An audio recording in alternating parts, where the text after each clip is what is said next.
우리 옆에 있는 분과 좀 반갑게 좀 인사했으면 좋겠습니다. 당신이 최고입니다. 한번 인사하겠습니다. 당신이 최고입니다. 정말 그렇게 느끼고 고백하신 거죠? 다시 한번 정말 진심으로 눈을 바라보시면서 당신이 최고이십니다. 한번 인사하겠습니다. 아멘. 오늘 이 자리에 오신 또 주일 예배를 기억하며 또 1부, 2부, 3부 또 예배로 나아가는 우리 모든 지명의 가족들이 최고인 줄 믿습니다. 아멘. 여행을 하다 보면 한 번쯤은 한일 강박증이라는 것에 시달릴 때가 있다고 합니다. 이 한일 강박증이라는 게 뭐냐면 아무것도 가만히 있지 않고 아무것도 하지 않고 가만히 흘려보내는 시간을 견디지 못하는 사람이에요. 그래서 가만히 있어 이러면 더 움직이는 사람이 있어요. 실제로 다시 말해서 이 한일 강박증이라고 하는 것들은 무언가를 계속 해야 된다고 하는 겁니다. 근데 특별히 내가 여행을 갔어요. 그러면 돈을 내고 간 여행이기 때문에 본전을 뽑아야 된다. 소위 말하는 뽕을 뽑고 가야 된다 라고 하는 생각 때문에 한시도 1분 1초도 놓치지 않고 무언가를 하려고 하는 그러한 증상이 한일 강박증이다라고 하는 증상입니다. 특별히 여행에 가서 쉬러 가는 것이 여행임에도 불구하고 계속해서 피곤함에도 불구하고 억지로 관광지를 구경하는 것 많이 경험해 보셨죠? 특별히 미국에서 이제 한국 사람들이 여행을 왔을 때 정말 1분 1초도 놓치지 않아요.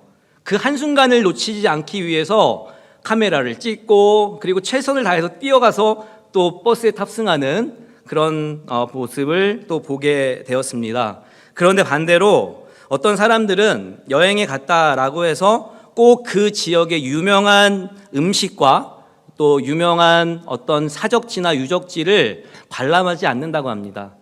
단순히 그냥 내가 여행에 가면 하루 종일 새소리를 들으면서 아니면 편안하게 누워서 멍 때린다고 하죠. 그렇게 멍 때리는 그 시간이 너무 좋다고 이야기하는 그런 사람들도 있습니다. 다시 말해서요, 0.1초도 헛된 것이 없다라는 거예요. 돌아다니는 것도 헛되지 않고요. 그리고 또 1분 1초도 아깝지 않다라고 여기고 마음껏 그냥 누워서 쉬는 것, 이것도 다 헛되지 않다라고 하는 것입니다. 마찬가지로 오늘 설교의 제목과 같이 여러분 혹여나 하나님마저 나를 버렸다고 느꼈을 때 아니면 사랑하는 누군가가 나를 버렸다라고 느꼈다는 그런 마음을 가지는 성도님들이 계신다면 그 자체에 감사하고 그 시간 자체도 절대 헛된 것이 아니라 가치 있는 것임을 기억하고 이 시간 하나님께 정답을 구하시는 귀한 여러분 모두가 되시기를 주님의 이름으로 축원합니다. 그렇다면 오늘 본문 내용을 함께 좀 정리해보고 말씀을 좀 나누려고 하는데요. 오늘 이 시편 3편은 다윗의 일생 중에서 가장 절망적인 상황에서 쓴 시입니다. 그리고 비참한 순간에 지은 시이고 그리고 이 시를 통해서 가장 절망이라고 하는 부분들이 이 3편에 가득 소개되고 있습니다. 특별히 오늘 이 3편은 사랑하는 아들에게 배반을 당해서 왕자에게 쫓겨나는 그런 비참함을 마음속에 품고 도망가야 했던 그러한 상황들이 이 배경에 속해져 있습니다. 특별히 마음적으로 끔찍한 저주의 말을 들어야 했던 그런 상황 속에서도 침착하게 그리고 지혜롭게 하나님께 지혜를 구하고 하나님께 감사함으로 나아갔던 다윗의 모습을 통해서 오늘 이 감사의 시를 우리가 함께 다시 한번 살펴볼 수 있습니다. 자, 그렇다면 요즘에 정말 많은 사람들이 이 문제로 힘들어합니다. 내가 사랑했던 사람에게 버림받았다라고 느낄 때, 그리고 내가 정말 소중하다라고 생각하는 사람에게 다른 이상한 이야기를 들었을 때, 그리고 나를 정말 소중히 여긴다라고 생각하는 사람이었음에도 불구하고 나에게 험한 말을 하고 그리고 평소와 같지 않을 때 우리는 가장 처음 느끼는 것이 저 사람 왜 그러지? 내가 뭐 잘못했나? 저 사람이 날 버린 거 아니야? 날 잊어버린 거 아니야?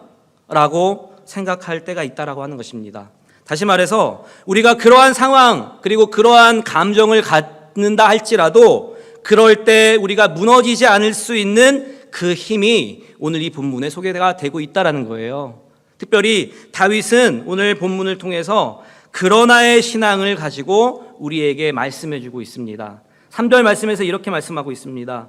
여호와여, 주는 나의 방패시요 나의 영광이시요 나의 머리를 드시는 자이시니이다 라고 말씀해 주고 있습니다. 이 말씀을 NIV 쉬운 성경으로 찾아보니까 이렇게 소개하고 있습니다. 그러나 당신은 나를 둘러싸고 보호해 주시는 방패이십니다 라고 해석해 놓고 있어요. 이전에 어떠한 상황이 있다 할지라도 내가 마음이 아프고 상처를 받고 그리고 혹여나 뒤통수를 맞았다 할지라도 그리고 찔림을 받았다 할지라도 그러나 당신은 나를 둘러싸고 보호해 주시는 방패이기 때문에 내가 이길 수 있다라고 고백하고 있습니다. 여러분, 마음속으로 가지고 있는 것과 고백하는 건 분명히 다릅니다. 내가 힘들고 그리고 어렵고 이 상황을 어떻게 해결해야 될지 모르는 상황 가운데 그럼에도 용기를 내어서 하나님 도와주세요 라고 고백하면 우리의 마음 가운데 그리고 또 성령님께서 우리에게 찾아오시는 그러한 우리의 모습을 또 우리의 경험이 있게 된다라고 하는 것입니다. 다시 말해서 다윗은 1절, 2절을 통해서 객관적으로 위험하고 절망적인 상황을 경험했음에도 불구하고 특별히 주변 사람들이 다 자신을 버렸다라고 생각하더라도 그러나의 신앙을 가지고 그 영적인 신앙을 유지했다라는 거예요. 누군가는 그 소리를 듣고 생을 마감하는 사람이 있고요. 또 누군가는 그 소리를 듣고 이것을 통해서 내가 더욱더 성숙할 수 있는 그런 계기가 되겠구나, 내가 이길 수 있는 힘만 있으면 반드시 이기겠구나 라고 하는 마음을 가지는 두 부류의 사람이 있습니다. 언론 매체를 통해서 참 안타까운 소식들을 전해요. 굳이 왜 그것 때문에? 며칠 전에 있었던 조윤아 양의 사건도 마찬가지입니다. 그러나 오늘 이 본문에 나와 있는 당신은 나를 둘러싸고 보호해 주시는 방패이신 하나님이 있기 때문에 내가 이길 수 있습니다 라고 하는 그 믿음만 있었다면 상황은 변화될 수도 있었을 거라고 저는 생각합니다.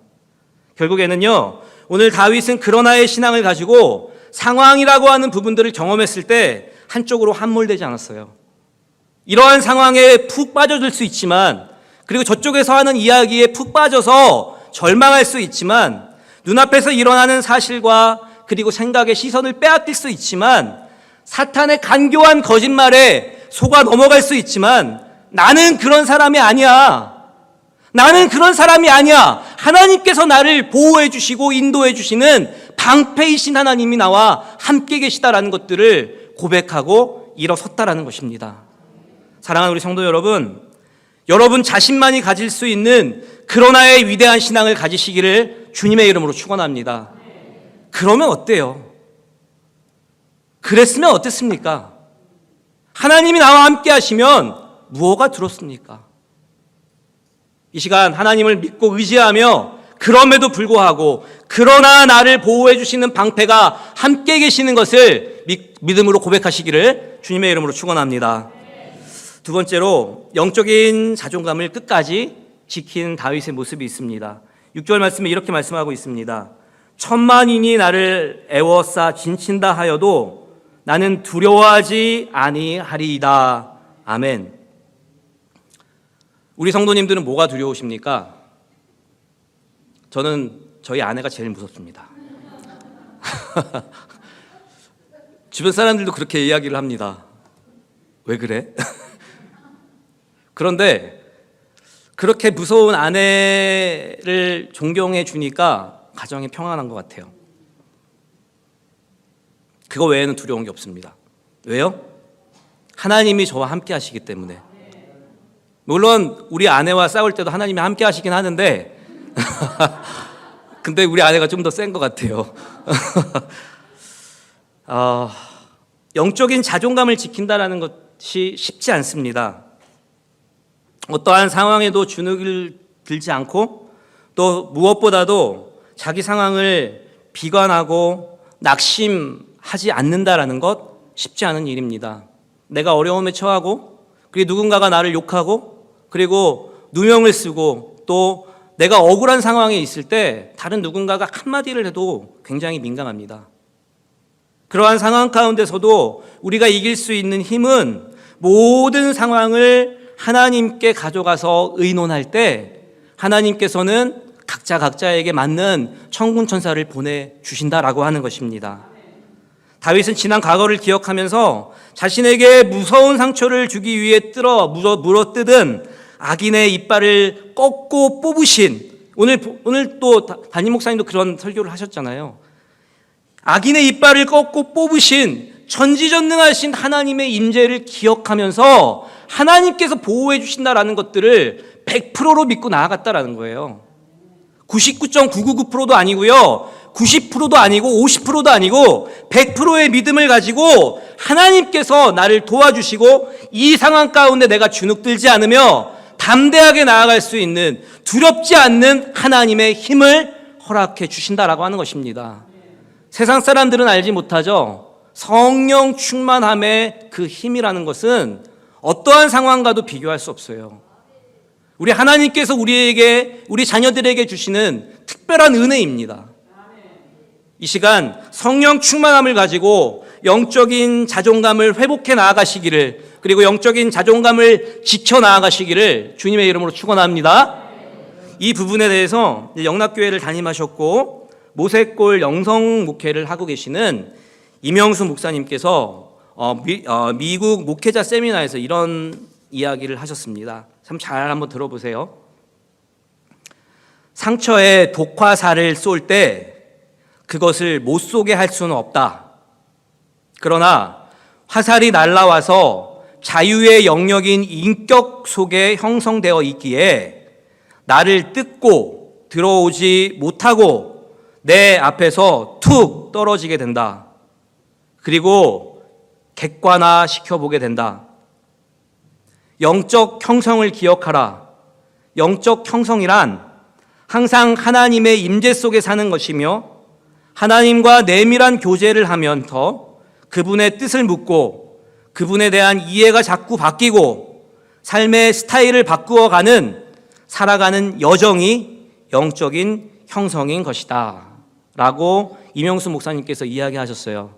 다시 말해서 쉽게 이야기하면 우리가 하나님의 임재 속에 살고 또 하나님과의 그런 내밀한 그리고 긴밀한 교제를 하면서 나아갈 때 우리는 하나님에 대해서 인식이 계속 바뀌게 된다는 거예요. 지금은 사랑의 하나님, 그리고 내일은 사랑의 하나님의 인격의 하나님, 그리고 사랑과 인격과 그리고 평안의 하나님, 이렇게 계속해서 확장된다는 거죠. 그리고 삶의 스타일도 평안함으로, 화평함으로, 나눔의 삶으로, 전도의 삶으로 바뀌어간다라고 하는 것이죠. 이런 영적 형성이 우리에게 경험되었을 때 오는 화살이 이 앞에서 떨어진다는 거예요. 할렐루야. 이 시간 여러분에게 오는 화살이 있으십니까? 이 영적 형성을 가지고 이 앞에서 떨어질 수 있도록 기도하시기를 주님의 이름으로 축원합니다. 마지막으로 자신을 저주하는 사람들을 그래도 축복하는 다윗의 모습을 바라볼 수 있었습니다. 8절 말씀에 이렇게 이야기하고 있습니다. 구원은 여호와께 있사오니 주의 복을 주의 백성에게 내리소서. 아멘. 여러분, 이 말이 정말 쉬운 말이 아닙니다. 교회에선 용서하라 용서하라 라고 이야기하지만 실제 우리의 삶에서 용서하십니까? 혹시 여기에서 지난 한 주간 동안 부부싸움을 안 하신 분 있으면 손 들어보실래요? 많으시네요? 인꼬십니까? 와, 할렐루야. 우리 박수 한번 치셔주시죠.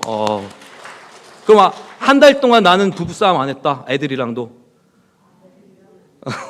할렐루야. 네. 가장 사랑하는 자녀들도 그렇고요. 아내도 싸우면 적입니다. 저만 그런가요? 그런데 그렇게 마음을 가졌을 때 축복할 수 있는 마음이 되지 않더라고요. 어떻게 하면 더 기분 나쁘게 만들지? 어떻게 하면 내가 이길 수 있지? 이런 생각밖에 안 드는 저의 인간적인 모습을 바라볼 때가 있는데, 오늘 8절 말씀에서 그럼에도 구원은 여호와께 있사오니 주의 복을, 주님이 주시는 복을 주의 백성에게 내리게 해달라고 기도하는 다윗의 모습을 바라볼 수 있습니다. 다시 말해서 다윗은 은혜를 망각하고 배신했던 그 압살롬을 따랐던 이스라엘 백성들을 생각했을 때 정말 죽이고 싶었을 것이고, 그리고 그냥 정말 가서 정말 하고 싶은 모든 욕들을 다 하고 싶었을지도 모릅니다. 그럼에도 오늘 이 본문을 통해서 자기의 영적 형성을 해나가는 거예요. 용서해야지. 내가 아니라 하나님께서 말씀해 주시는 그 말씀을 붙잡고 내가 용서하고 또 용서하고 용서할 수 있는 마음을 가져야지. 그랬을 때 살인이 욕으로 줄어들고 그 욕이 오히려 또 용서로 바뀌게 되는 그런 하나님의 은혜가 우리에게 있는 줄 믿습니다. 특별히 이 시간 더 깊게 묵상해 보기를 원하는데요. 만약 다른 누군가가 여러분을 좋아하지 않는다고 느껴졌을 때 여러분은 그 사람에 대해서 어떻게 생각하실 겁니까? 혹여나 내가 좋아하고 친했던 사이라 할지라도 그 사람이 여러 가지 이유로 우리 성도님들을 배반했다면, 그리고 배반한 걸 떠나서 그 자리에서 쫓겨내고 그리고 상처받아서 문드러지게 만들었다면 여러분 그 상대방에 대해서 어떤 마음을 가지실 수 있으시겠습니까? 쉽지 않은 문제입니다. 오히려 더 책망하고 저주하고 정죄받아야 하는 그 대상은 바로 그 자신이에요. 우리가 아무리 가서 욕을 하고 살인을 하고 그리고 우리가 할 수 있는 최대한의 힘을 동원해서 그 사람을 죽인다고 합시다. 그러면 그 이후에는요, 이 모든 과정들이 중요한 것이 아니라 그것보다도 그 뒤에 그 사람이 더 힘들어하고 있다라는 것들을 기억했을 때 우리는 하나님의 긍휼을 우리 마음 가운데 새길 수 있다라고 하는 것입니다. 사랑하는 우리 성도 여러분, 자신이 범한 실수와 잘못에 대해서 세상 사람들이 다 용서하고 이해한다 할지라도 정작 중요한 것은 본인 자신이 그것을 해결하지 못하면 그 안에 갇혀질 수밖에 없습니다. 우리는 인간이기 때문에, 그리고 생각하는 지식이 있기 때문에, 사고가 있기 때문에, 그리고 인격이 있기 때문에 내가 잘못한 것을 알아요. 내가 실수한 거 알고 있고요. 그리고 내가 범죄한 거 본인이 더 잘 알고 있습니다. 그런 상황에서 누군가가 그를 향해서 계속해서 압박하고 그리고 넌 잘못했어, 넌 죽어야 돼 라고 하면 정말 죽습니다. 그런데 하나님이 말씀해 주시는 그 말씀을 가지고 그를 축복하며, 그럼에도 그것이 문제의 해결이 아니라 하나님께서 말씀해 주신 용서가 있기 때문에 내가 널 용서하는 거야, 하나님이 있기 때문에 내가 용서할 수 있는 거야 라고 고백했을 때 성령님께서 찾아가 주셔서 그의 마음과 생각을 변화시켜 주실 줄 믿습니다. 사랑하는 우리 성도 여러분, 진정한 하나님의 사랑은 내 자신조차도 인간적인 생각으로 바라보지 않는 것, 그것이 진정한 하나님의 사람인 것입니다. 다시 말해서요, 나를 포기하지 않으시고 끝까지 나를 버리지 않으시는 그 하나님을 바라보면서 우리가 다른 어떤 곳에 시각을 두는 것이 아니라 하나님께 시선을 고정하고 그 시선을 맞추며 나아갈 때 하나님께서도 우리에게 시선을 허락해 주시고 그리고 말씀해 주시고 그리고 돕는 자를 붙여주시는 줄 믿습니다. 이 시간 하나님의 도움이 필요하십니까? 안 필요하세요? 하나님의 도움이 필요하십니까? 하나님의 믿음이 필요하십니까? 이 시간 간절한 마음으로 간구하시면 하나님께서 주실 줄 믿습니다. 우리 마음 가운데 어려움이 있습니까? 이러저러한 이유로 특별히 우리 자녀들이 어려움을 많이 갖고 있어요. 이쪽에서도 못 풀고 저쪽에서도 못 풀고 아빠한테 이야기하려니까 욕하고 막, 예? 저는 아닙니다. 하나님께서 반드시 긍휼이라고 하는 것을 주셨어요. 남을 불쌍히 여기는 마음. 오늘 하나님의 시선을 가지고 우리가 긍휼히 여기는 마음을 가지고 우리를 용서하지 못하는, 또 우리가 용서하지 못하는, 먼저 우리 자신을 용서할 수 있는 힘은 하나님께 고백하며 나아가는 줄 믿습니다. 오늘 이 본문 말씀 다시 한번 묵상하시면서요, 그러나 하나님께서 우리를 보호해 주시고 계시기 때문에 나는 두렵지 않고 담대함으로 나아갈 수 있다 고백하시는 귀한 여러분 모두가 되시기를 주님의 이름으로 축원합니다.